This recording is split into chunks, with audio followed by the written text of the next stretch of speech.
Capítulo 27. O comércio de bebidas e a proibição.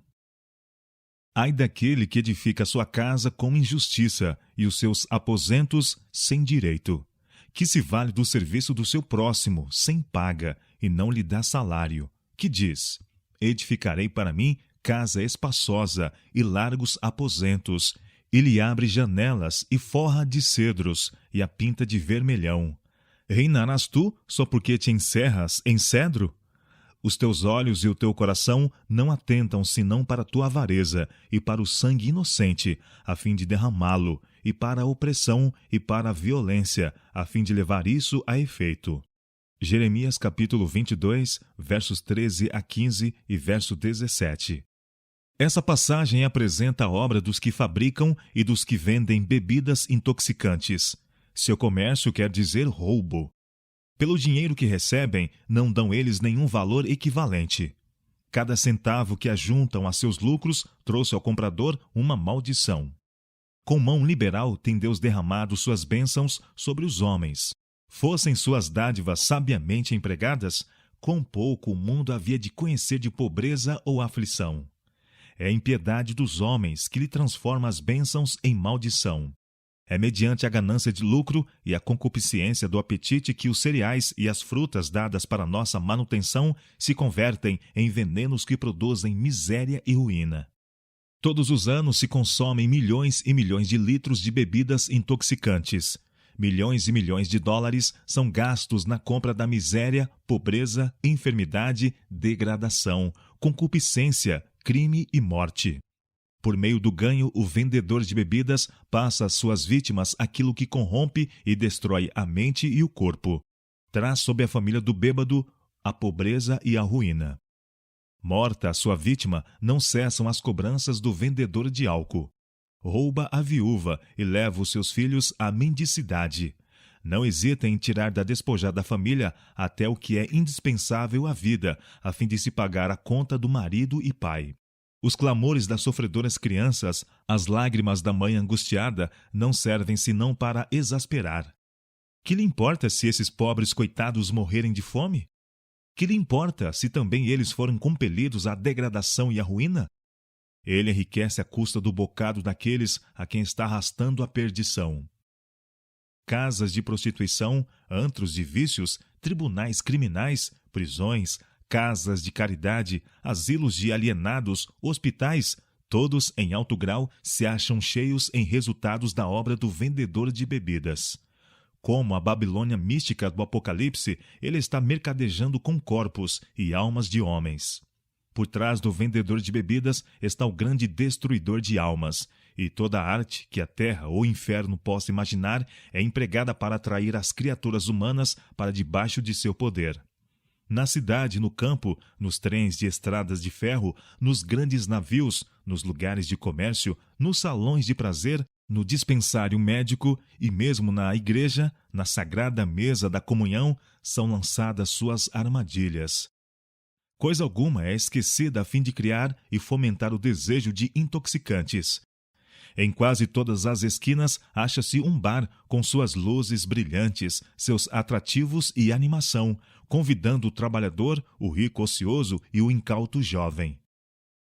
Nos restaurantes particulares e lugares de recreio, oferecem-se às senhoras, sob alguma designação aprazível, bebidas populares que são, na verdade, intoxicantes. Para os doentes e debilitados, há os largamente preconizados aperitivos, que consistem em grande parte de álcool.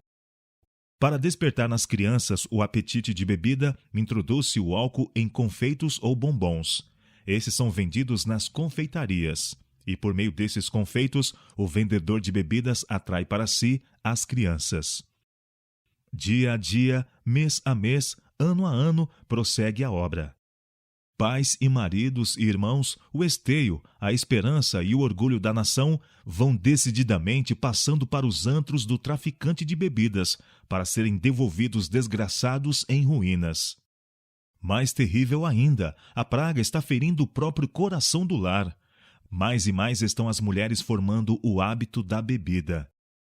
Em muitas casas estão crianças, mesmo na inocência e desamparo de seus primeiros dias, em perigo diário, devido à negligência, ao maltrato, à vileza de mães embriagadas. Filhos e filhas estão a crescer à sombra desse terrível mal. Quais as perspectivas para seu futuro, senão que venham a abismar-se ainda mais fundo que seus pais? Das terras chamadas cristãs é a praga levada às regiões da idolatria. Os pobres e ignorantes selvagens são ensinados a beber. Mesmo entre os pagãos, homens de inteligência reconhecem e protestam contra o álcool como veneno mortífero. Em vão, porém, têm eles procurado proteger sua terra contra as devastações que ele traz. Povos civilizados forçam a entrada do fumo, do álcool e do ópio entre as nações pagãs. As desenfreadas paixões dos selvagens, estimuladas pelo álcool, arrastam-nos a uma degradação antes desconhecida, tornando-se empreendimento quase desesperado o envio de missionários a essas terras. Mediante seu contato com os povos que lhes deviam ter dado o conhecimento de Deus, são os pagãos levados a vícios que têm causado a destruição de tribos e nações inteiras. E por isso, nos lugares obscurecidos da terra, os homens das nações civilizadas são odiados. O interesse da bebida é um poder no mundo. Ele tem de seu lado as forças conjugadas do dinheiro, do hábito e do apetite. Seu poder faz-se sentir na própria igreja. Homens cujo dinheiro foi ganho, direta ou indiretamente, no tráfico das bebidas alcoólicas, são membros de igreja de boa reputação. Muitos deles dão liberalmente para as obras populares de caridade. Suas contribuições ajudam a manter os empreendimentos da igreja e a sustentar seus pastores. Impõe a consideração dispensada ao poder do dinheiro. As igrejas que aceitam tais membros estão virtualmente apoiando o comércio de bebidas. Com demasiada frequência, o pastor não tem a coragem de ficar ao lado do direito. Ele não declara ao povo o que Deus disse a respeito da obra do vendedor de bebidas. Falar claramente seria ofender a congregação, sacrificar a popularidade, perder o salário. Acima do tribunal da igreja, porém, encontra-se o tribunal de Deus. Aquele que declarou ao primeiro assassino: "A voz do sangue do teu irmão clama a mim desde a terra." Não aceitará para seu altar as dádivas do traficante de bebidas. Sua ira se acende contra os que tentam cobrir a própria culpa com a capa da liberdade. Seu dinheiro é manchado de sangue. Está sobre ele uma maldição. De que me serve a mim a multidão dos vossos sacrifícios? Diz o Senhor. Quando vindes para comparecer perante mim, quem requereu isso de vossas mãos, que viesseis pisar os meus átrios? Não tragais mais ofertas debalde. Quando estendeis as mãos, escondo de vós os olhos. Sim, quando multiplicai as vossas orações, não as ouço, porque as vossas mãos estão cheias de sangue. Isaías capítulo 1, versos 11 a 15. O bebedor é capaz de coisas melhores. Foi dotado de talentos com que possa honrar a Deus e beneficiar o mundo. Mas seus semelhantes lhe puseram uma armadilha à alma e edificam-se à custa de sua degradação. Vivem em luxo, ao passo que as pobres vítimas, a quem tem roubado, vivem na pobreza e na miséria. Mas Deus requererá isto da mão daquele que ajudou a precipitar o bêbado na ruína. Aquele que reina no céu não tem perdido de vista a causa primária ou o derradeiro efeito da embriaguez. Aquele que cuida do pardal e veste a erva do campo não passará por alto os que foram formados à sua imagem, comprados com seu sangue, não dando ouvidos ao seu clamor. Deus registra toda essa impiedade que perpetua o crime e a miséria. O mundo e a igreja podem ter aprovação para o homem que adquiriu fortuna degradando a alma humana. Podem sorrir aquele por meio de quem homens são levados passo a passo mais baixo na vereda da vergonha e da degradação. Mas Deus observa tudo, dá em troca um justo juízo. O mercador de bebidas pode ser classificado pelo mundo como um bom comerciante, mas o Senhor diz: ai dele! Se lhe há imputado o desamparo, a miséria, o sofrimento trazido ao mundo pelo comércio de bebidas alcoólicas. Terá de responder pela necessidade e desgraça de mães e filhos que sofreram por falta de alimento, roupa e abrigo, e para quem foram sepultadas toda esperança e alegria. Terá de responder pelas almas que enviou não preparadas para a eternidade, e os que apoiam o mercador de bebidas nessa obra são participantes de sua culpa. A esses diz Deus: as vossas mãos estão cheias de sangue. Isaías capítulo 1, verso 15. As licenças para o comércio de bebidas são advogadas por muitos como tendentes a restringir o mal da bebida. O licenciá-lo, porém, coloca-o sob a proteção da lei. O governo sanciona-lhe a existência, fomentando assim o mal que professa restringir. Sob a proteção das leis de licença, as cervejarias, destilarias e fábricas de vinho são estabelecidas por toda a parte da terra.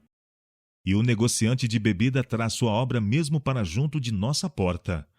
Muitas vezes é proibido vender bebidas alcoólicas, mas a obra de transformar os jovens em alcoólatras prossegue decididamente.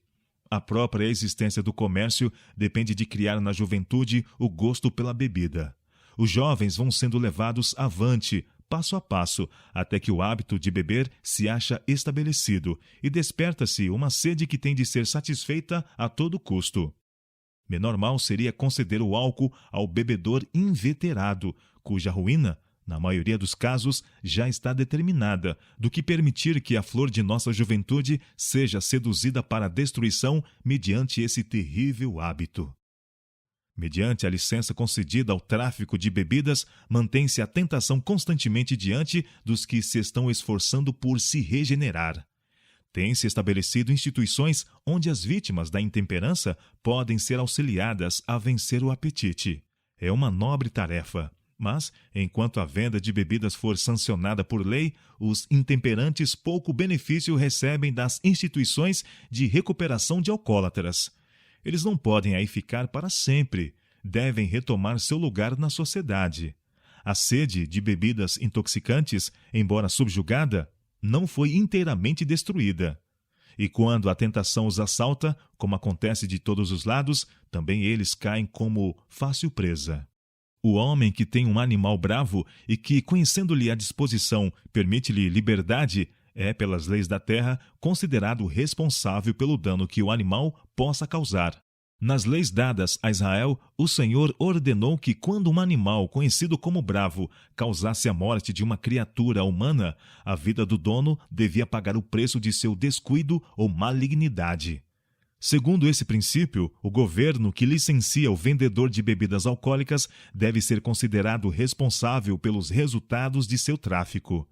E se é um crime digno de morte deixar em liberdade um animal bravo, quão maior é o crime de sancionar a obra do vendedor de bebidas.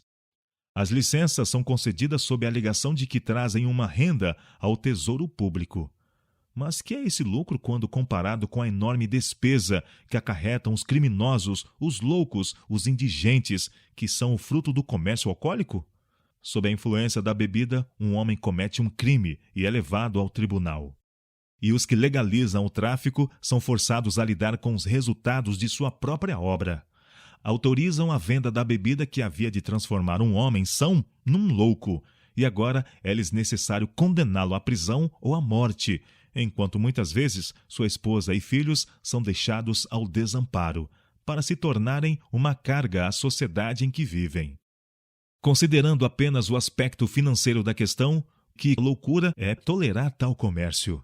Que renda pode compensar a perda da razão humana, o apagamento e a desfiguração da imagem de Deus no homem, a ruína de crianças reduzidas à indigência e à degradação para perpetuarem nos filhos as más tendências de seus pais alcoólatras? O homem que formou o hábito de usar intoxicantes encontra-se em situação desesperada.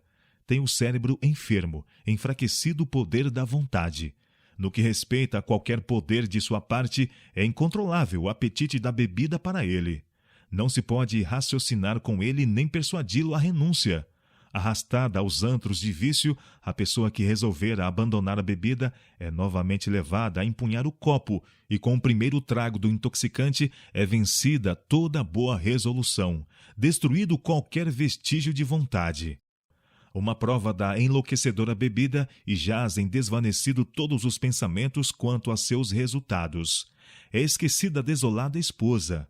O viciado pai não mais se incomoda se os filhos estão com fome ou nus.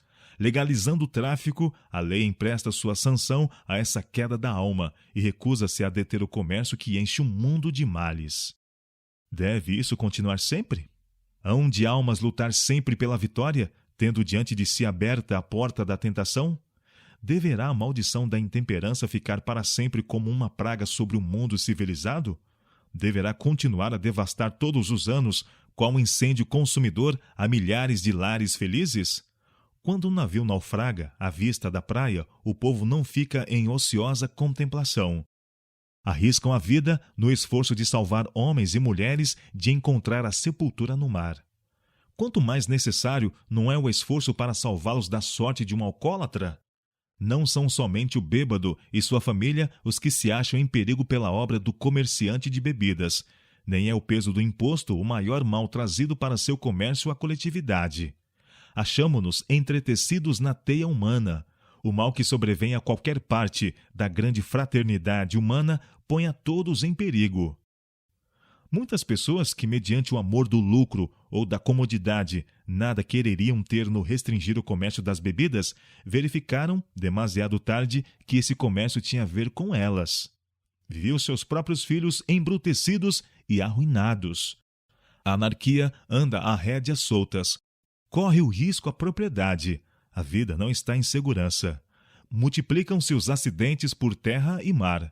Doenças que crescem nos antros da imundícia e da miséria abrem caminho até aos lares senhoriais e luxuosos.